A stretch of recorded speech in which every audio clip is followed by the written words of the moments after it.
Minds on Muscle community, welcome to the Fitness Pro Mentors interview series. If you want to hear some amazing interviews from amazing fitness professionals all over the world, please join our Fitness Pro Mentors private Facebook group. But today, let's make it rain. Fitness Pro Mentors, welcome to another live interview series. We are doing the Exercise Titan interviews, and I'm super excited to have round two with my good friend and someone that I really look up to and am inspired by, Mr. Charlie McMillin. Charlie, how you doing, man? Well, not very Titanish today, but I'm doing fine. No, of course I'm doing well, and I hope you're doing well as well. I am well as well. That was a very polite Canadian thing where we had like the well. I like it. Yeah, man, no, everything's good here, and I'm really excited because honestly, we're down in your cave. Last time we spoke about a bunch of different things in your world and learned a lot about your origin story and your history with the Wizards and a lot of other things that you're working on. And, you know, we didn't get to talk about one thing about you that's, I think, huge, which is this basement of yours, which has the coolest home collection of exercise equipment that I've ever seen. So if you don't mind me just jumping right into it, what inspired this crazy basement of machines to end up to where it is now? Well, this is an easy one. You gave me a softball on this. We talked a little bit about this in the first interview, or whatever you want to call the first thing that I was kind of talking about some bio stuff. And back in the day, I can't believe I actually say that now, I was working at a gym, and we had talked about how one of the things that I was playing around with myself and clients were these long duration types of phases of a repetition. And oftentimes people would come up, for instance, when we were, I was challenging a client on something like the seated ab adduction machine or the adduction machine, the Cybex VR series one, I think it was VR series. And a member from the gym would come up and say, are you using that? Are you still on that? And what they wouldn't realize was because the client was moving at such a slow rate of speed, that the weight stack was actually still elevated, right? The client was still loaded on the machine. They were just moving at a creeping pace. And so that got a little frustrating after a while, which was frustrating to the members because they thought I was just sitting around, you know, hanging out, not talking to each other, which would have been a weird thing to do to begin with. But and also frustrating for me because, you know, here I am having to kind of constantly offset the members. I was also doing this thing, muscle activation techniques back then, and I was a big proponent of always trying to follow up, test when I could test, when I thought I was actually testing muscles. Of course, we're not testing muscles. But when I thought I was testing position of emphasis or whatever nonsense we can call it, I tried to do it with machinery. I tried to do it without my hands. And this goes back to a lovely woman that I dated for a while back in 2006, 2007, named Erin Andriola, and Erin Dace now. And she was in Texas, and there was this concern about, this is back in 2006, right? There was this concern that Texas was going to make a law that you couldn't put your hands on people anymore. And so together we worked pretty hard in trying to figure out ways, at least for her gym. She was at a Larry North facility down in Dallas. At least for her gym, how to test everything through machines. In other words, not putting your hands on people, and then how to do the follow-up isometrics with machinery and everything else. And anybody that's taken the Jumpstart classes that I taught for 10 years probably remembers doing a bit of this. And so when I needed to have access to a piece of equipment, I needed access to the piece of equipment, you know, and if I went back and, you know, somebody was on it and waiting around, and it just didn't make for the optimal client training experience. And so I started kind of piecemealing together pieces of equipment, a little bit of what I wanted for my own training experience, and then a little bit of what I thought might be optimal for training a client. And actually, I started off back in the day, you probably know this, but back in the day, I worked a little bit for QVC. I was actually working for Bowflex on QVC with Tom. One of the wonderful opportunities that Tom Purvis gave me was to be a spokesperson for QVC, or for Bowflex on QVC. And I had acquired a Bowflex back then, and it was sitting in the very gym that I'm talking about. So my first piece of equipment that I brought into this house was that Bowflex, and I still have it. It's actually right behind the camera, so I'm not going to bore anybody with turning the camera around, and I still use it pretty much on a consistent basis with many people at various times during their training. So once I got that first Bowflex and maybe one other piece of equipment, clients started every once in a while. I would do a session here, and clients seemed to enjoy it. They liked being outside of the gym. I'm a messy person, but I'm very clean. If that makes any sense whatsoever. Totally. Stuff might be lying around, but I'm constantly, long before COVID, I was constantly cleaning every possible thing you could touch or whatever. And so they appreciated that. They knew that they were getting on something that had been, sterilized.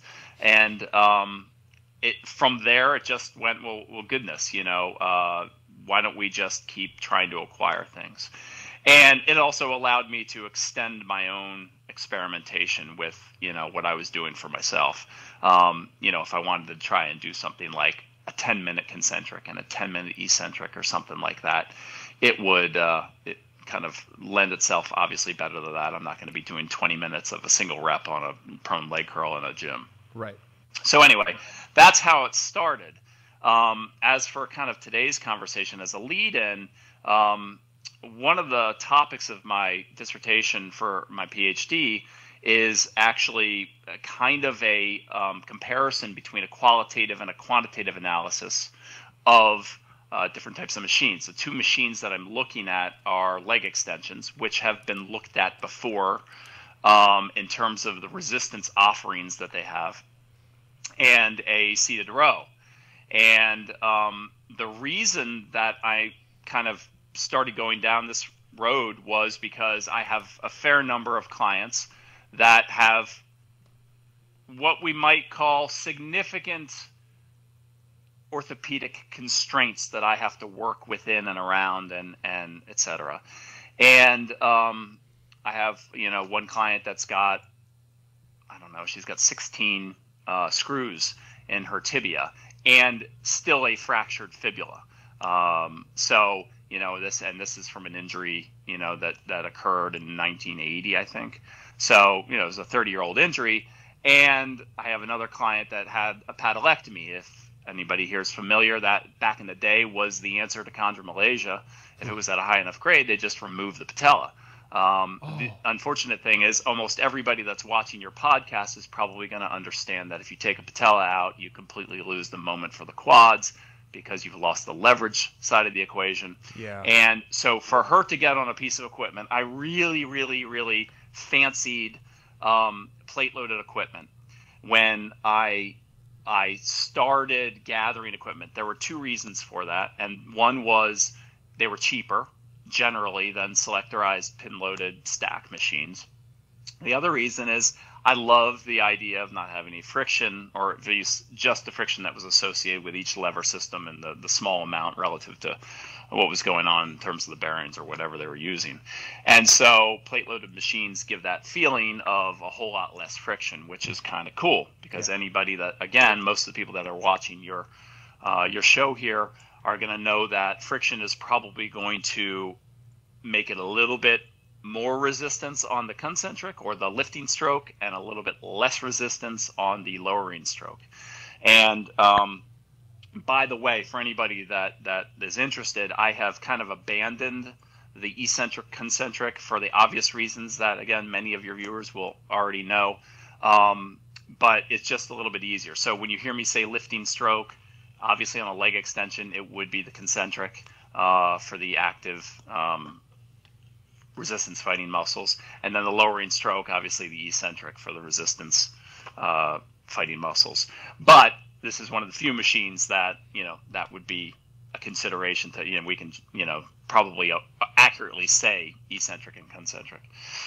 But with this particular machine, what happened was I would get my mom or one of these other two clients or somebody else on a piece of equipment like this, and having done a qualitative analysis, which if anybody here has been through RTS, that's kind of what we were doing. We were doing a qualitative mechanical analysis of, a machine when we started off looking at the weight and then following the weight around, via a cable through pulleys and then checking out what it may have done on an eccentric cam. Or again, another reason why I don't like the term eccentric, because the actual name for a cam is an eccentric cam, and it gets confusing.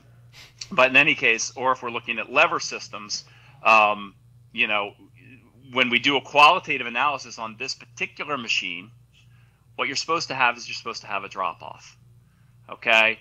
Well, most people who are familiar with machines understand that that's probably what, the design of the machine was kind of intended to do, was that when you lift this, when I go through the lifting stroke, there should be, and I'm going to call it the machine resistance curve, but the machine resistance curve should be descending.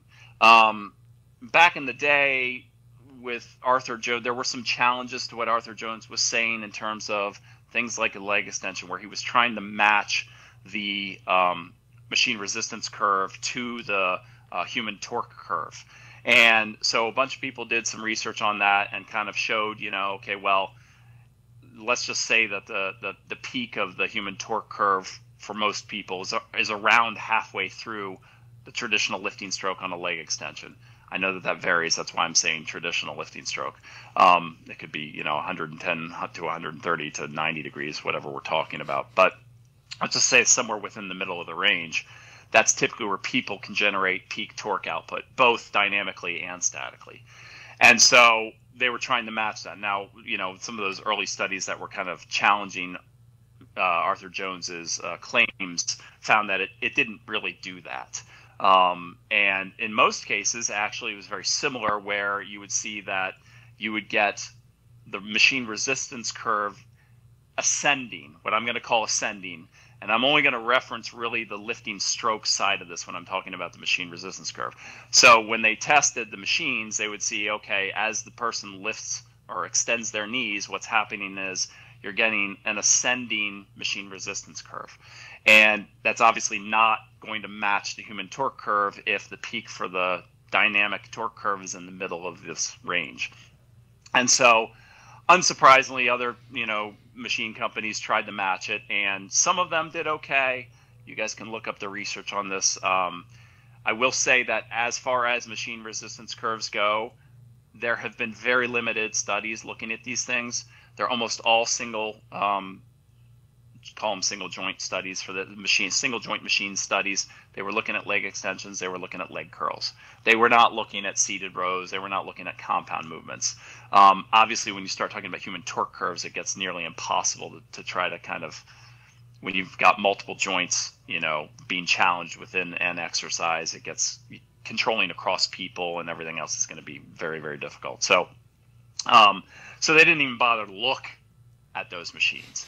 So thus the reason that I'm doing the seated row, because nobody's really looked at any of this stuff. But as far as the leg extension, this particular leg extension, in doing the qualitative analysis, I went through, and of course, we know how to analyze these things. We look where the axis is. We look at the moment arm for resistance. We look at the moment arm for effort. We then go to the next axis, look at the moment arm for resistance, look at the moment arm for effort. And in both scenarios, there's a descending moment arm, right? It's actually an increasing moment arm for effort at one. I'm not going to get into that here, but in any case, you're supposed to have a drop-off as you go through the lifting stroke on this machine. It's how they design the machine, okay? The problem is, as we all probably know, the input arm has weight to it. And so the moment arm for the input arm is actually increasing through the lifting stroke. Well, below a certain weight, added weight, external load to this machine, weight plates, from 25 pounds and lower, it actually is ascending and then flat. If we looked at the machine resistance curve, right, and I actually measure it, with a dynamometer and go through, if let's just say we took 3 points within the range, what we would get is the resistance would be increasing relative to the machine till about halfway or a little bit further than halfway through the range, and then it kind of flattens out and stays the same through the rest of the range. Well, you can imagine if you have somebody that is challenged in terms of their ability to extend their knee as they get halfway through this range, if they can't go through here, for instance, My mom, if she uses this the way that's traditionally set up, and we would use it with no added weight. She recently broke her tibia in a fall during COVID, during the lockdowns, and so she can't get it past about 40 degrees of motion. Okay, not 40 degrees of the actual joint. So from about here to here, that's as far as she can take it because the resistance is increasing. And so one of the things that bothered me about that is, okay, well, and this goes into the dissertation, right? I work with a lot of people with chronic disease, whether it be cancer, whether it be Lyme disease, and there are going to be certain situations where the last thing in the world that we want to do is have non-intentional failure within a rep of an exercise. Okay. And so you can already see it right now, right? If I let this thing go, right, it is not balanced. So a lot of these plate loaded leverage machines, so to speak, if we call them lever system types of machines, a lot of them, I don't think I've seen any of them that have a counterbalance, right? And on a lot of the stack machines, they would put a counterbalance on it, but they didn't put a counterbalance on a lot of these plate loaded machines. Maybe that's one of the ways they cut corners and saving money. But the problem with that is that you don't really get the benefit of the design of the machine until you get to a certain weight. And that weight on this machine happens to be 40 pounds. So it's only until I put 40 pounds of external load on here that I actually get a descending curve in terms of the machine, in terms of what the machine has to offer. Okay, don't get this confused about humans right now because I'm not talking about them. I'm just talking about what the machine has to offer. And so, thankfully, I was doing this all sorts of different ways. I was strapping, a piece of 1x3 on it or 2x3 on it. And just recently, I bought myself a drill press because it was driving me crazy that I couldn't get this down right the way that I wanted to. All the modifications that I do on my equipment to try to enhance participation for clients. I don't want my mom or any of my other clients to run into a situation where they can't actually use the machine. But I don't ever want anything to be permanent. So I don't want to weld anything. And rarely do I want to bolt something unless it's with like a wing nut holding it together where I can quickly release it and move it and do whatever I need to do with it. So most of my modifications are easily changeable and removable. And so this is my solution, at least for my mom. And what this is I've effectively created my own counterbalance. And you can see that I'm just going to stick 50 pounds, believe it or not, 50 pounds of weight over here. I didn't want to make it too long because I'm limited in the amount of room that I have. But you can see how now with 50 pounds, it is at balance, certainly in that bottom position.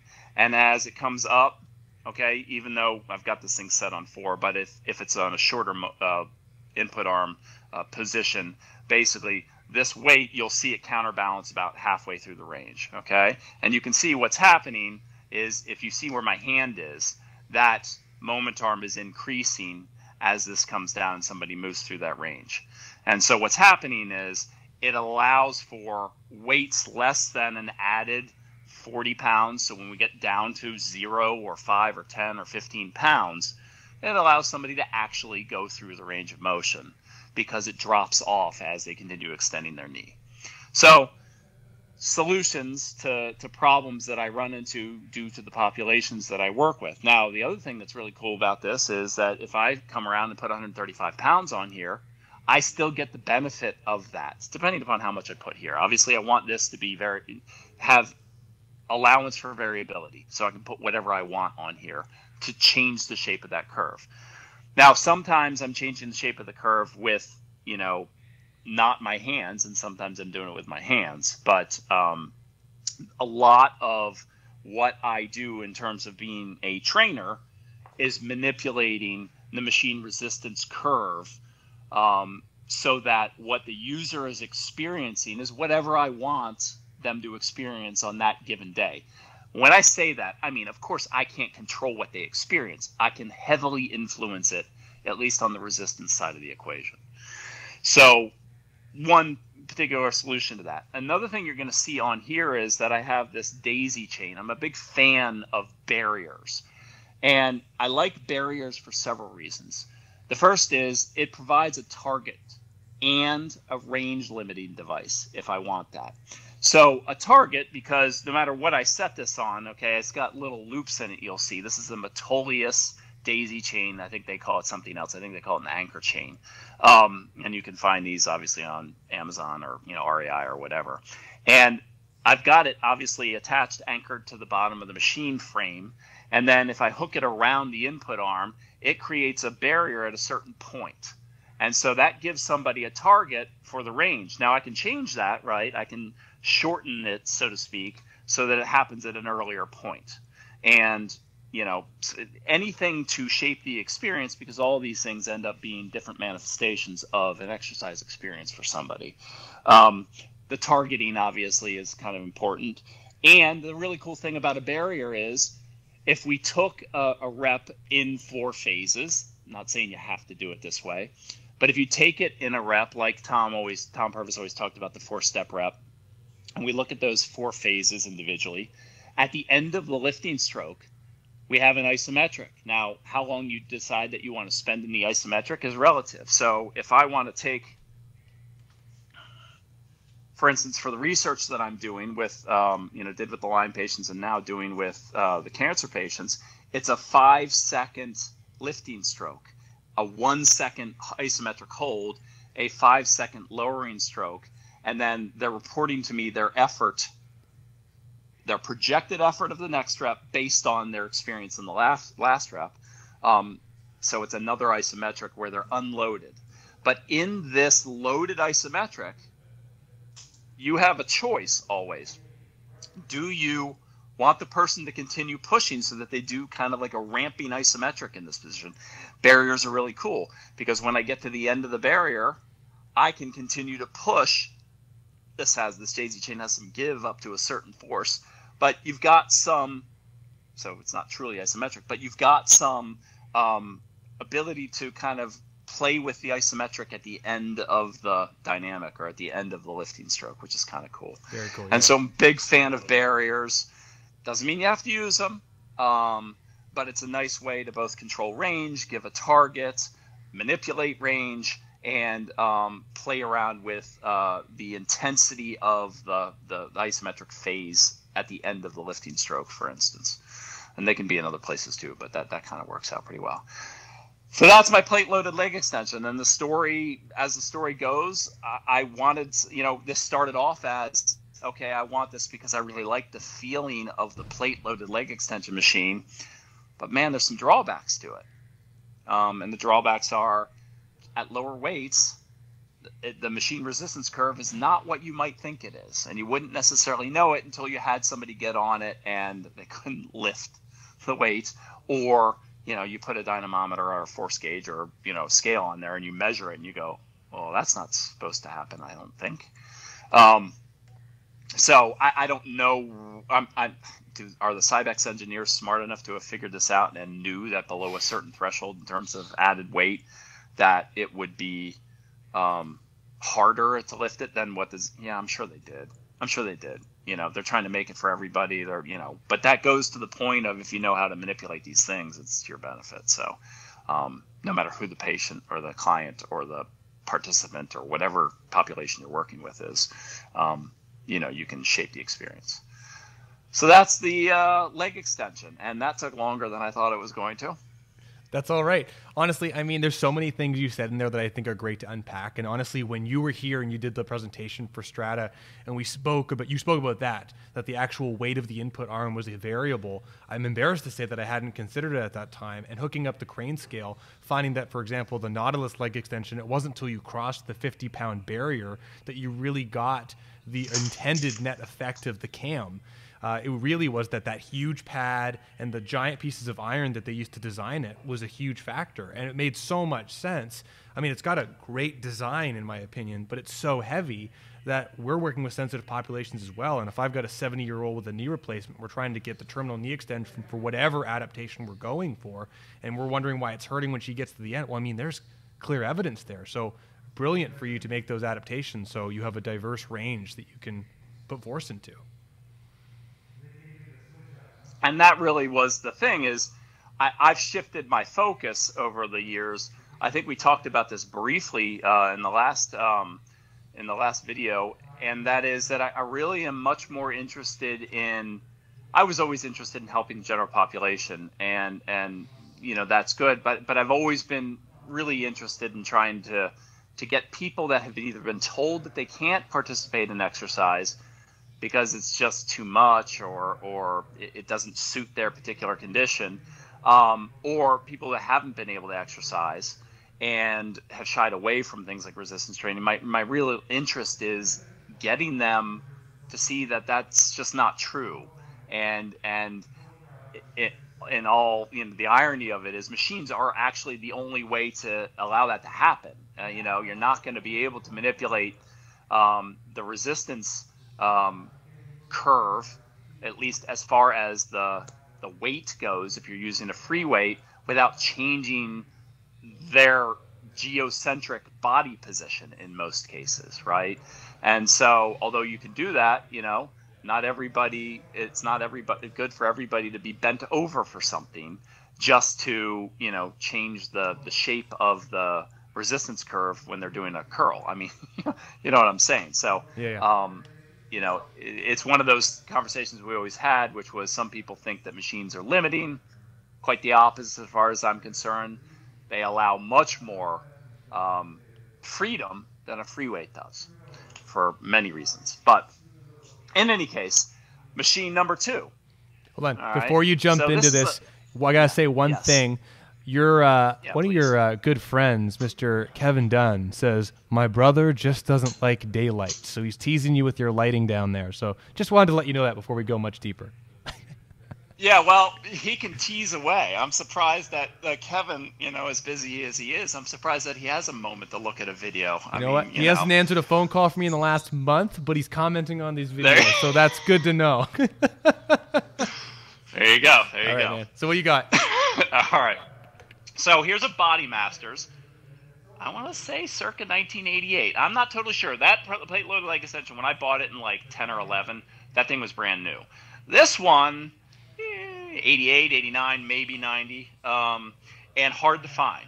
Now, Tom's criticism of the Body Masters, and his valid criticism, was that they didn't use a production line that had any kind of automaticity to it, or whatever you call it. So they were handmade. So every piece of Body Masters equipment that you would get was different, had a different feel to it, and I know what he's talking about. And so I didn't get it.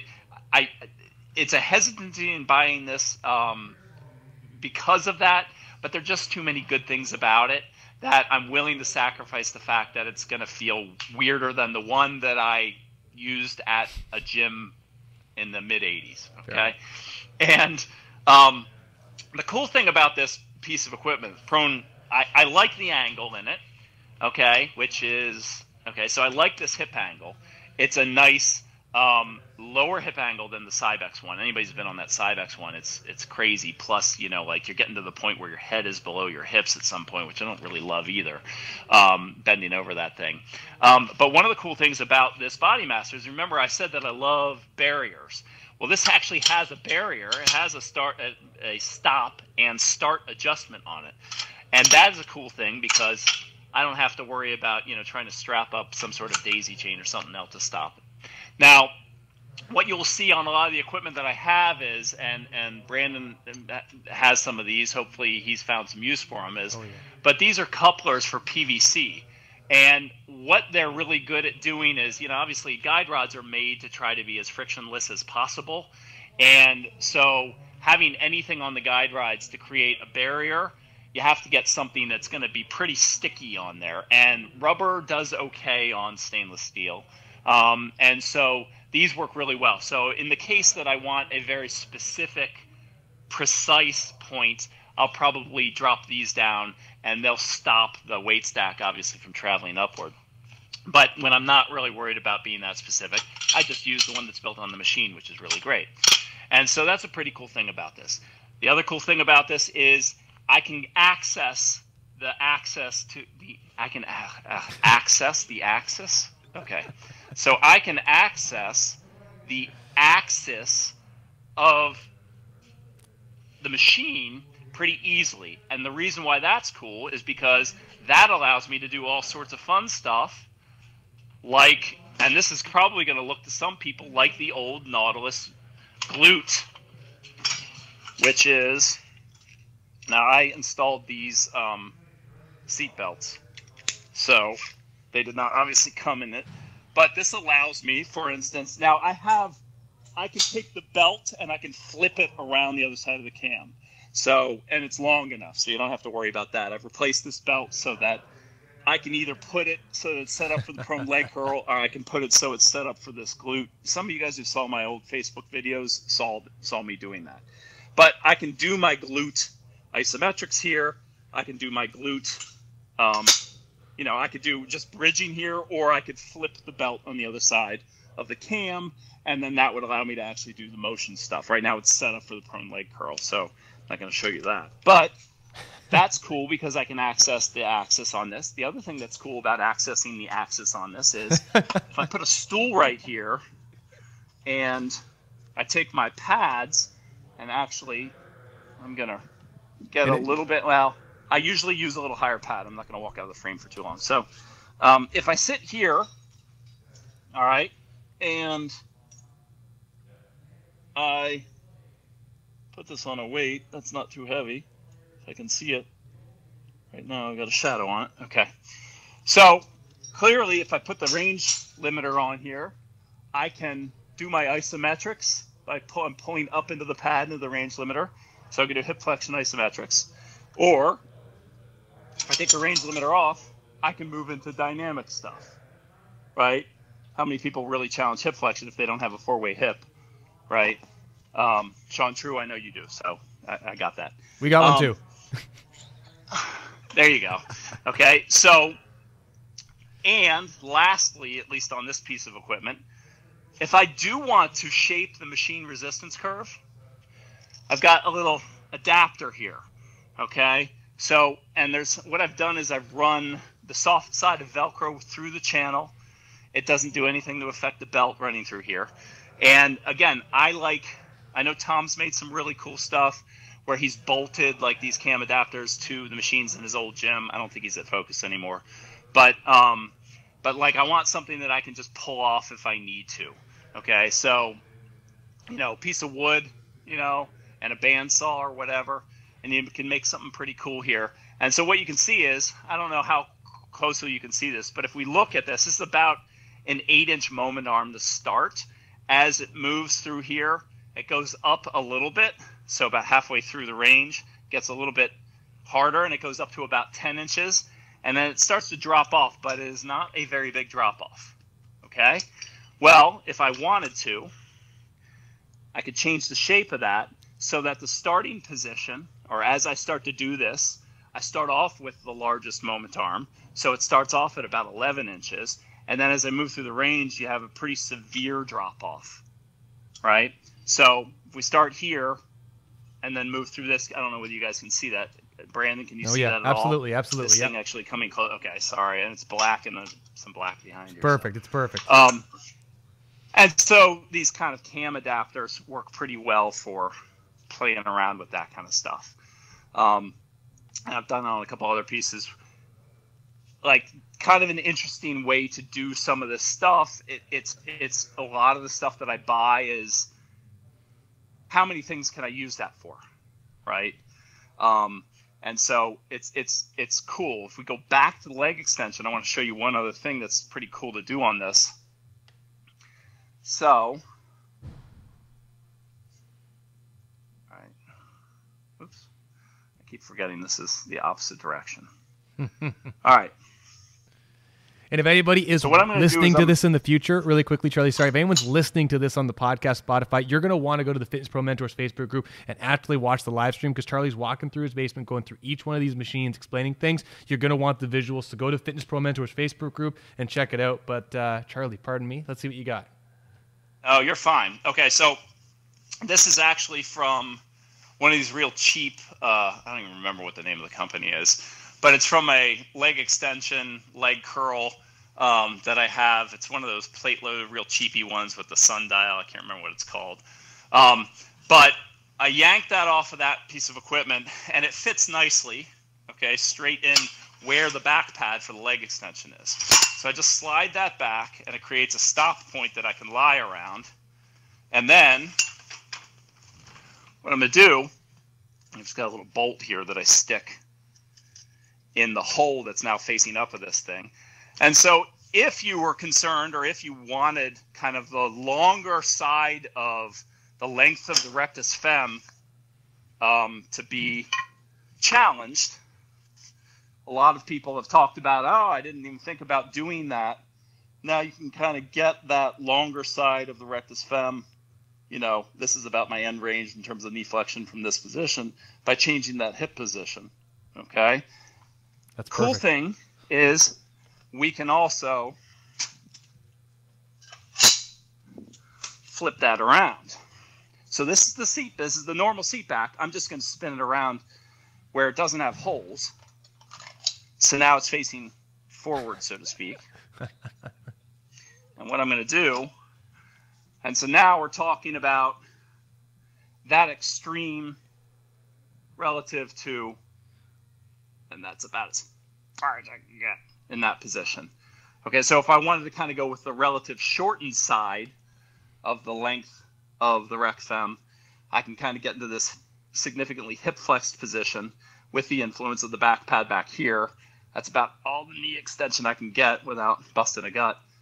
And that kind of gives you a sense of just every piece of equipment I buy, I kind of look at and think, how much manipulation is there available to the machine itself?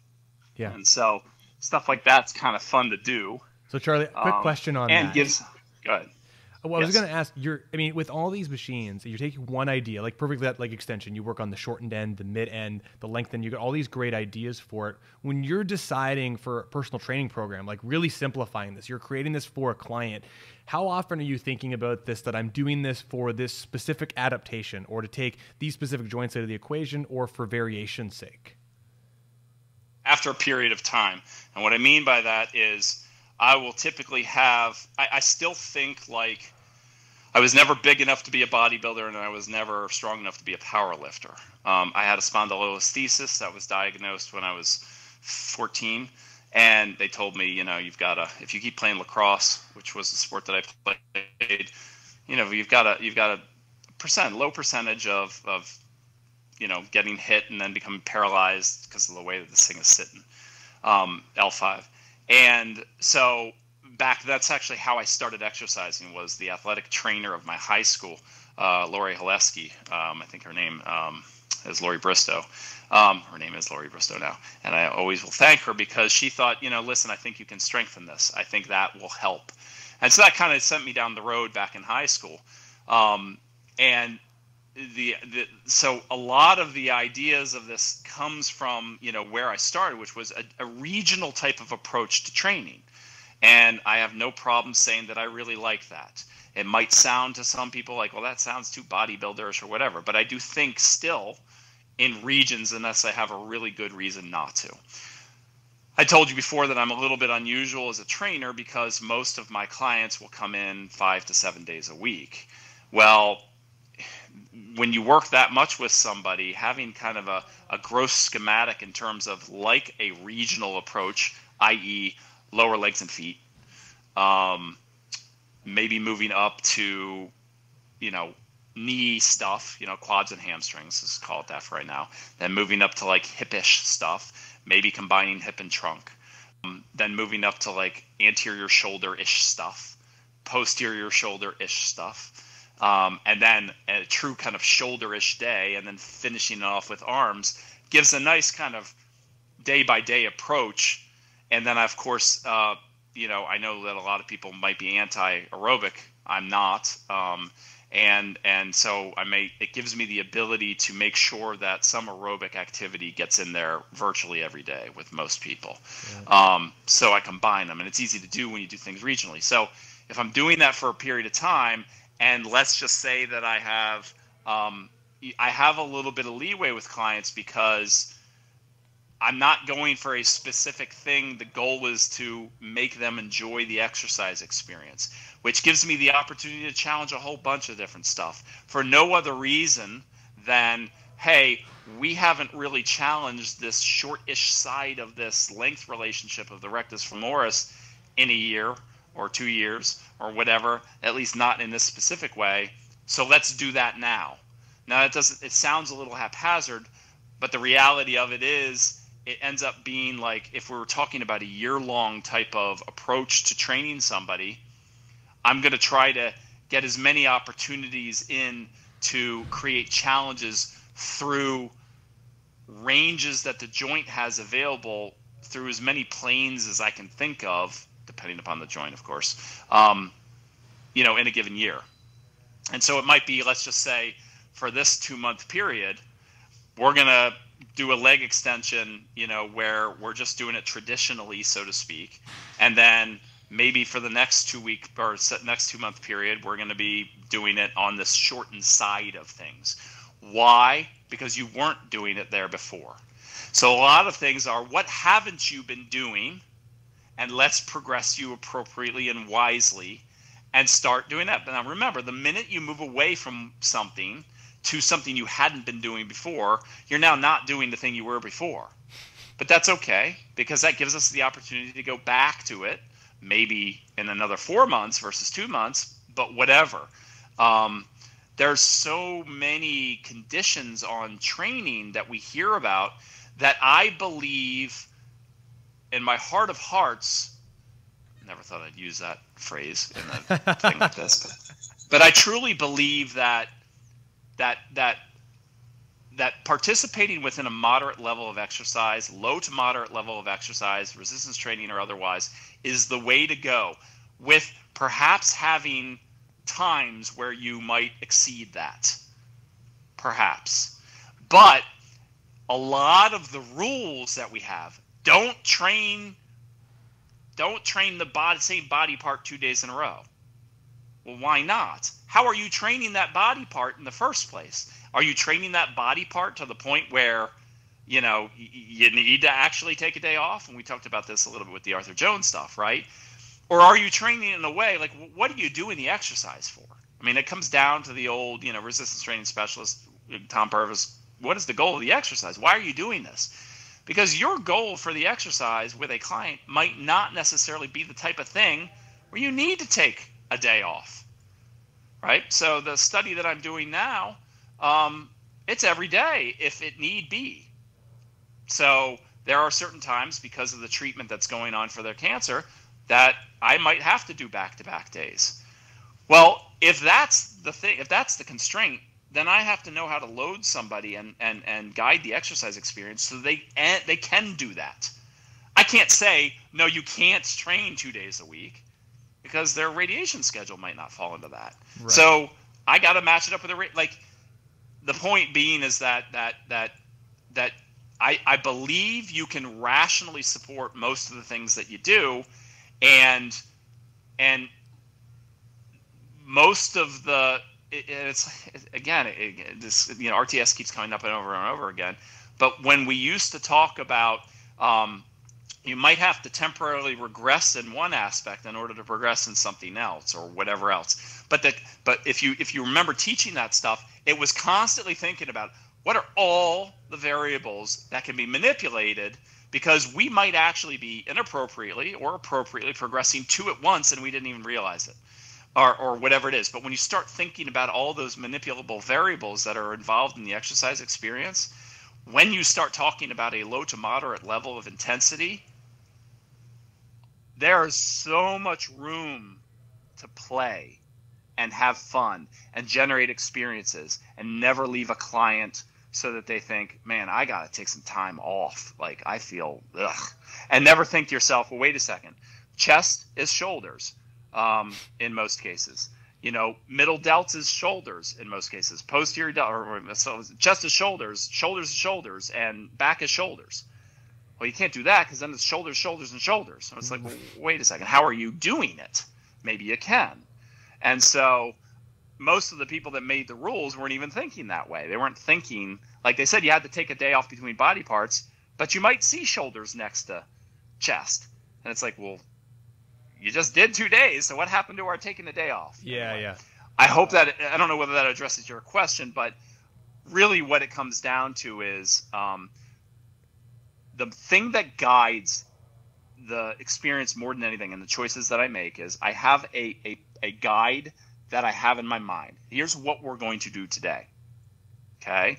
It might be written down somewhere. It might not be written down somewhere. But here's what I know we're going to do today. Then they walk into the door over here, and I say, how do you feel? And I say, man, I woke up and have a little bit of a stiff neck. And, sorry, I keep fading out. The iPad camera is like way over here. Sorry. So I woke up with a crick in my neck. Okay, well, you know what? We were supposed to do shoulders today. But you know what? Or we're supposed to do back today. I'm going to make sure that maybe we're all parallel arcs today. We're not doing anything kind of up near this horizontal plane. We don't have any kind of downward and anteriorly directed forces that we're resisting, that we're fighting against. And so that we don't have a lot of, whatever it is, I'm going to try to stay. So here's the idea. We're doing back. Okay, how do you feel today? Oh, okay. Well, you got a crick in your neck. So we're going to shift what I had in mind and do some things altered in order to accommodate that. Does that make sense? 100%. I mean, I think that's what I'm loving about what you're sharing so much, but I think everyone has to understand is that with the magnitude of information you have, you come up with all these options, but ultimately it gives you the freedom to be creative, to give people experiences or the desired adaptations and or to pivot based off on how they are that day. And so as much as it seems like a machine might have a lot of complicated things set up, it gives you a ton of freedom to do whatever you need to / and or want to do. Enormous. And the obvious example, right? Are you going to do a bent over row with somebody that, is experiencing some sort of thing, but they might be able to actually do a seated row with a chest pad in front of their body? That machine offers the ability to participate even still. And that's the thing that why I want to do. Okay, you were just vomiting before you came in here because the antibiotics are way too much for you, that your body is just pissed, and okay, we've got to be able to still train you. We still want you because there's too much good stuff emotionally, physically that you get from exercise. I don't care about the length of your golf ball today. That's not the important thing, or whatever. It's a lot of people with Lyme disease are golfers or whatever. Some people that have it because they're chasing their ball or they're going into the little bit longer grass. But we're not focused on that. We're focused on what you can do. And ironically, against the whole thing that I taught in MAT for 12 years, we want to know what you can't do. I'm going to say that I threw out in 2010, maybe even earlier than that. My goal is I want to work within what you can do. And the fact that I never even thought of the huge contradiction between RTS and MAT when it came to this notion, we always taught this range of motion resetting thing. And we always, and one of the things that we taught in this whole stretching conversation was you can't go beyond your limit. You're always still under your limit. But yet some people's flexibility is still enhanced even though they're doing their stretching, of course, under their limit. So then the question becomes, right, like this notion of going through the limit doesn't make any sense. Why? Because we're still doing stuff within your range, not outside of it, and you're getting more. We don't need to know what you can't do. We need to know what you can do and participate in all the opportunities that you have within what you can do. And you know what happens?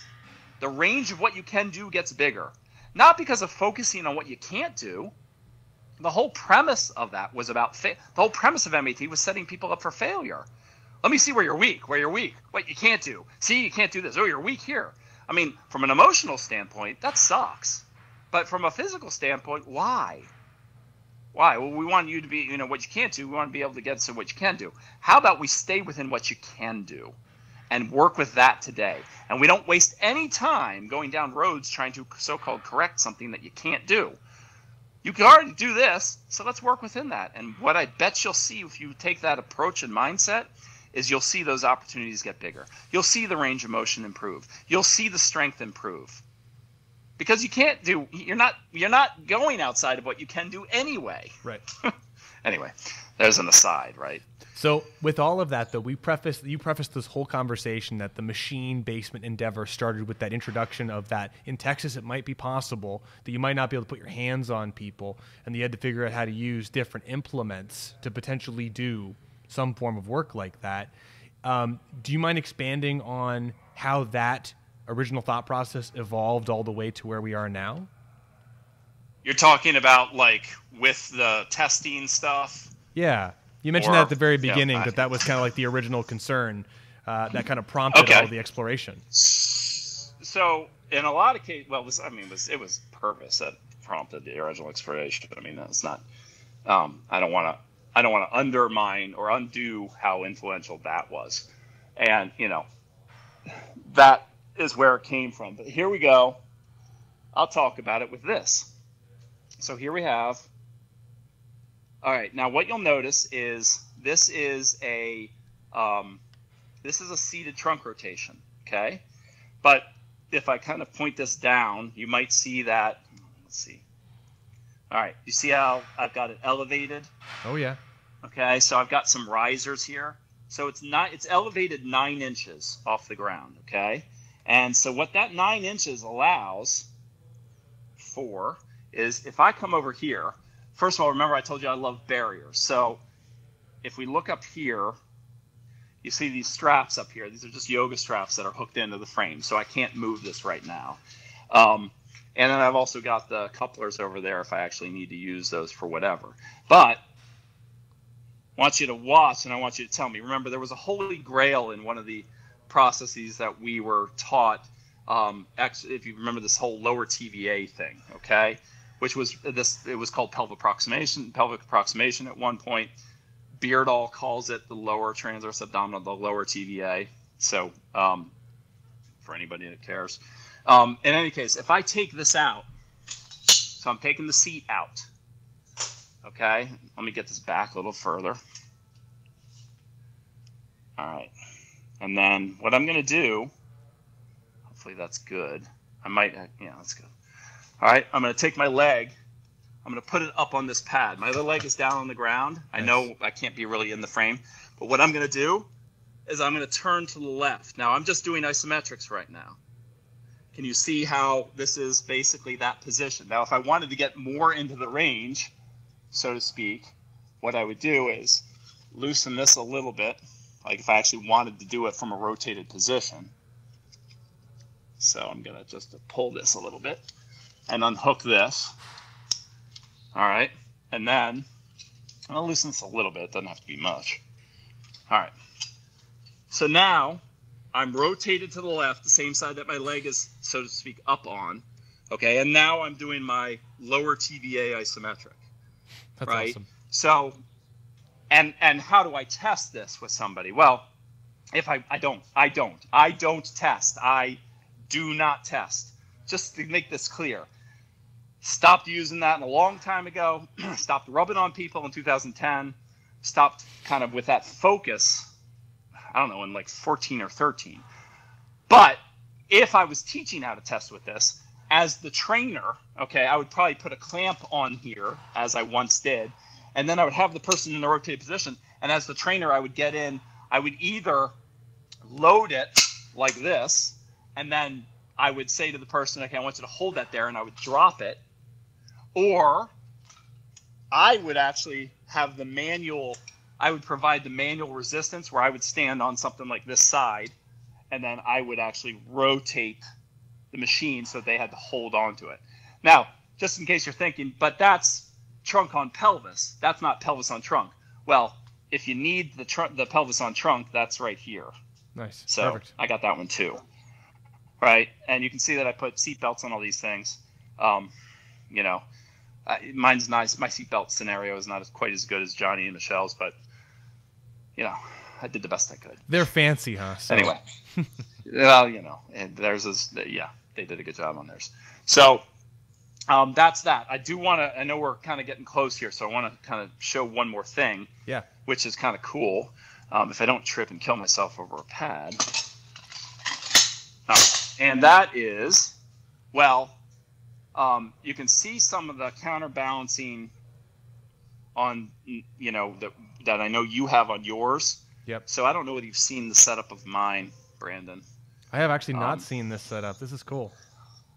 Okay, so I just put the plate mates on top here. I think you do that as well. Yeah. So if I pull so right now it's actually adding assistance, obviously, as you come down here. Yeah. So pretty significantly. And I use the daisy chain so I can set it at different heights. It kind of works out pretty well that way. So, and in this case, I am using the couplers. They work really well as the barrier. Let's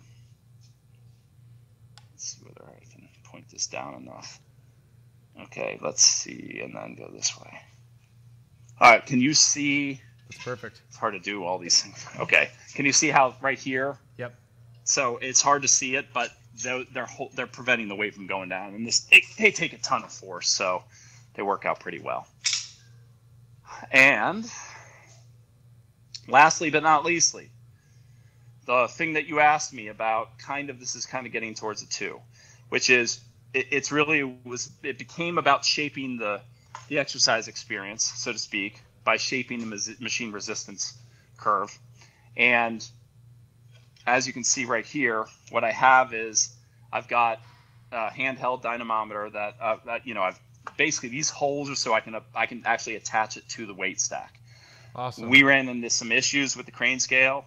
This works better. I will try to make you one and show it to you. But basically, I found, just so you know, and this is a relative recent thing, I found these. These are for holding, like huge, like photography lights, video lights up. Yeah. And they actually, So I don't know if they would work as well for the barrier just because they're hard plastic, and they'd be fine probably, but I like the softer of the other one. But you just so you know, and I'll send you the link to these. Yeah, I'll grab anybody some for else sure. who wants to know, just let me know. So you can put them right on the guide rod, and then you close it and then spin it. That's and awesome. It locks down. Now, I'm having to use, because the diameter of here is pretty wide, and this is hard plastic too, I still have to use the coupler, the rubber ones, to put like cut them and glue them on the inside of here, so that it won't slide. It still gets small enough. Okay. Perfect. I love it. But in any case, so these holes, that will attach. They attach to those on the guide rods, and then so this sits right above the weight stack, and the weight stack comes up and pushes in it. Oh, that's awesome. But the other thing that I use, so the other thing that I use this for is this becomes my tool for pushing down on the weight stack. So I have another one that actually has handles in it. This is just the one that I usually use this for attaching to the weight stack.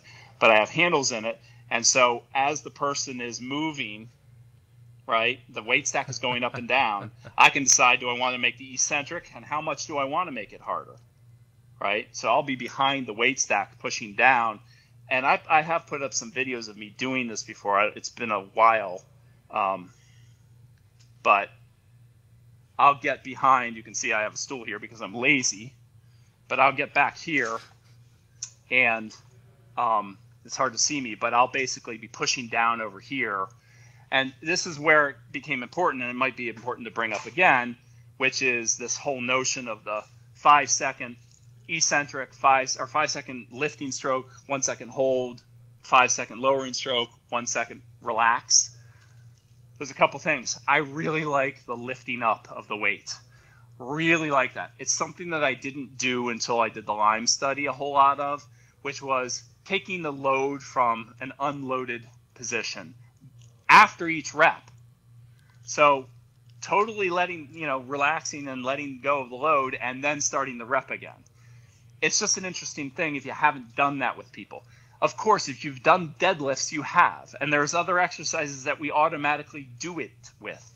And the reason why that was important was because Tom had, when he was helping design the Lyme study, he said, you're going to need to make sure that they're not holding on to a weight when they're reporting their effort.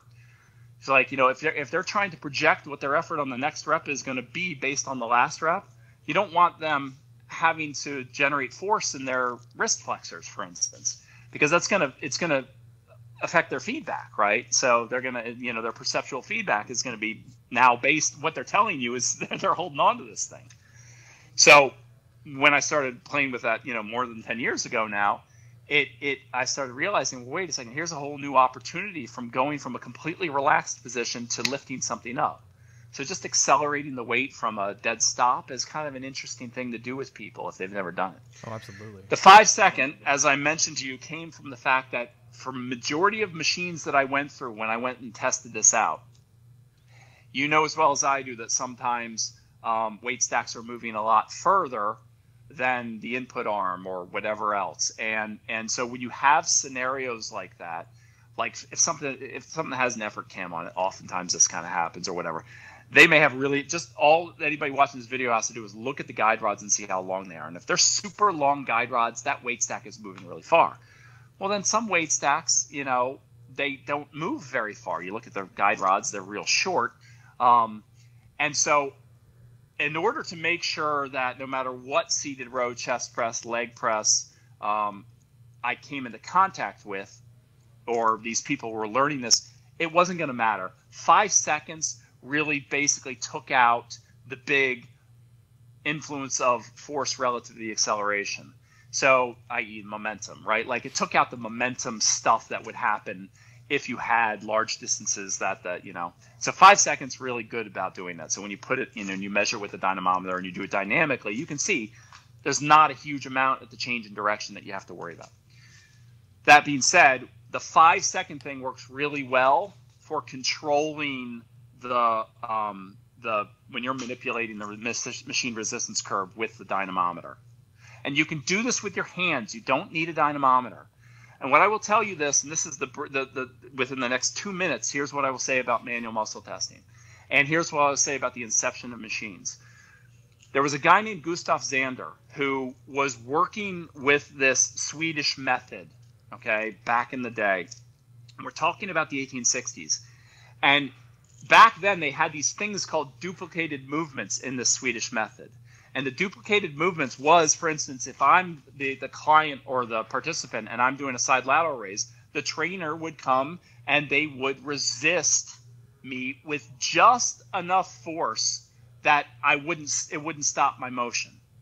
So they were manipulating the resistance so that it was just under what I could do. In other words, just under my max, basically, right?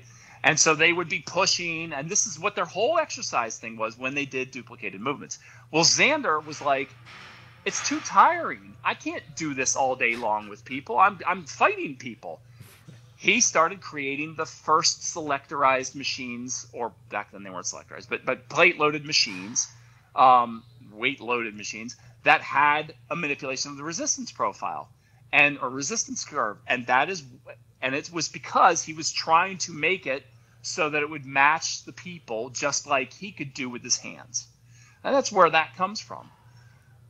If we go back and we start looking at, a lot of the different stuff with manual muscle, and that'll get into a manual muscle testing conversation because there's a carryover between the guys that were at Harvard, love it, and some of the other people that were spinning off of,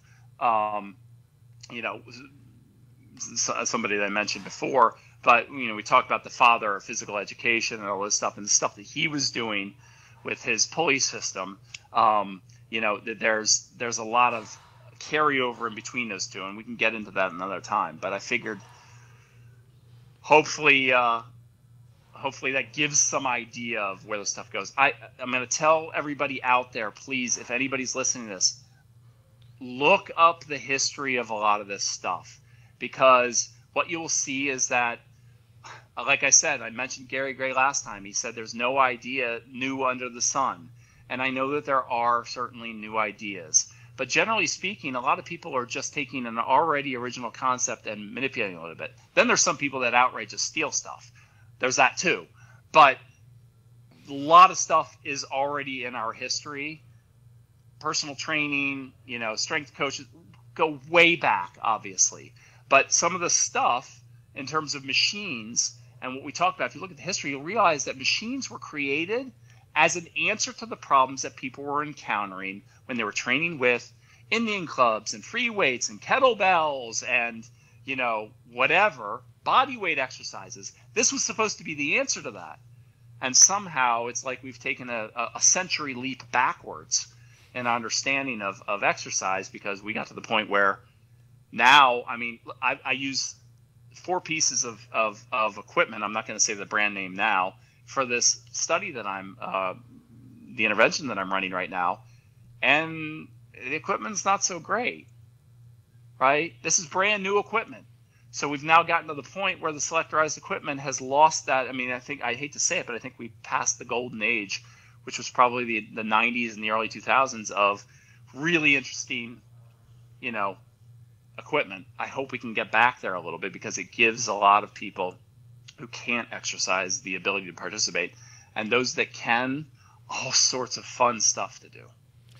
And on that last note, that gives people like you and I and the Michelles and the Johnnies the opportunity to find those older machines where people don't really understand the value of them, get them for a few $100, bring them into your facility and really play with them and have a lot of fun. Honestly, Prime Fitness is the only company that purchased all the Strive patents and are using the old patents, and they have new designs.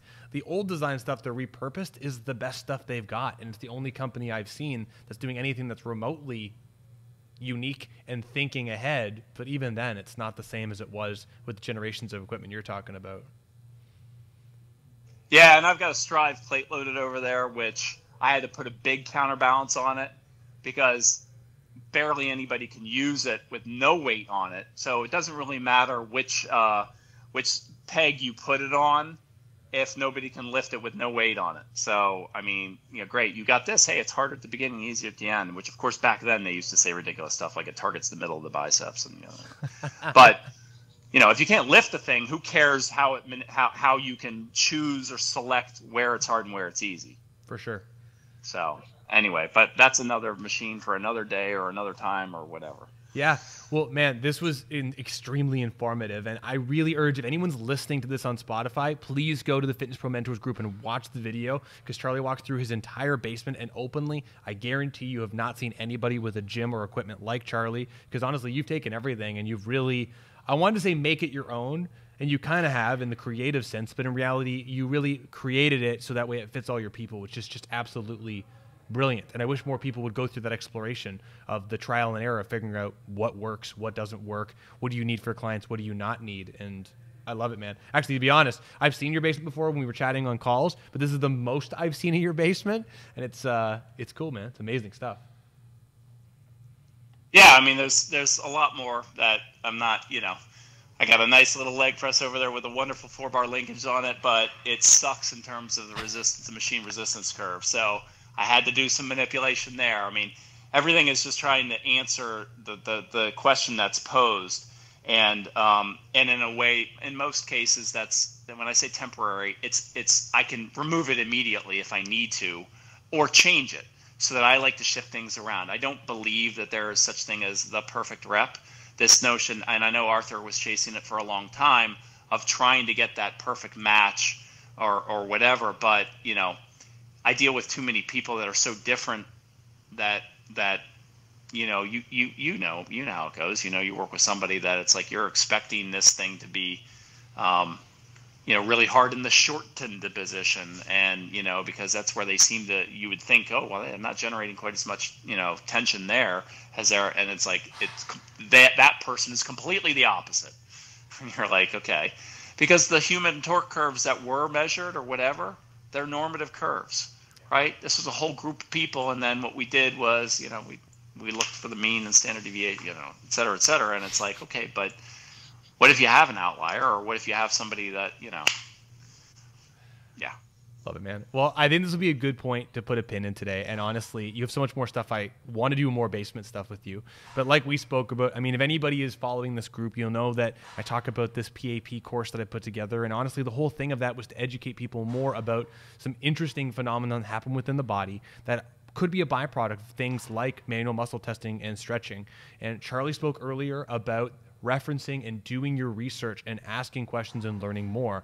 Charlie, you and many other people, peers of yours, even that Kevin Dunn, who doesn't answer any frickin' phone calls, have done a bunch of research on manual muscle testing. And so Charlie and I, we're going to connect again, and we're going to do a little bit of talking about manual muscle testing. And I shouldn't say talk. I'm going to learn a little bit more from you, and I'm excited to dive into that. So we'll plan that real soon. And anybody that's listening to this that has asked for the PEC scale or whatever, I am getting to it. Like I said, I'm running an intervention right now and also doing my dissertation, which was probably the dumbest thing I could have done to myself. So I haven't forgotten about you, and more to come. And I apologize. Please, my sincerest apologies for not.